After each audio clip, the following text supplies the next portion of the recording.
how does understanding the mind-body connection assist in parenting adult children?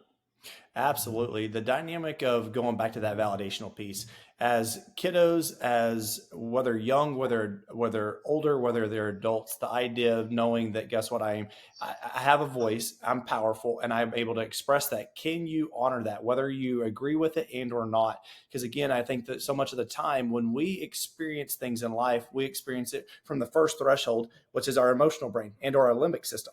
Just as when kids get hurt, they're acknowledging the pain immediately, and in that moment the brain and the body is looking for the soul and or the mind to turn inward and actually acknowledge what's going on so that the mind and body can work in tandem.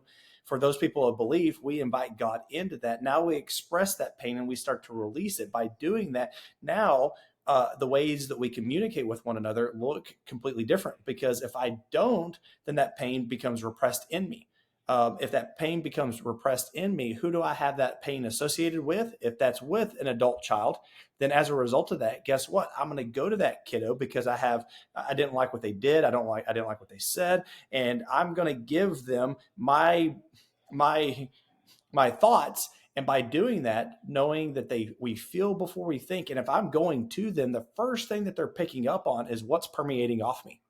And because of that, they may not be able to hear anything. They're just looking at how do I defend and how do I protect myself, because boy, dad's on the war path and he's going to get me and I don't even know what's going on. And so by doing that, and then I leave the conversation thinking, boy, I really gave them everything.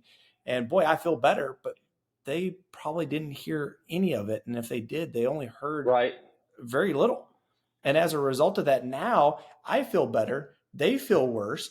And how does that impact the relationship as a result? If good, hard conversations or just good conversations are built upon the dynamic of two individuals leaning into one another, but yet now, because I didn't process what was in me, because of my adult child, made a decision or is contemplating making a decision that has invoked fear in me, did I process that internally so that therefore I don't have this fear permeating out of me when I go talk to my child? Because if I do, what does that create in them?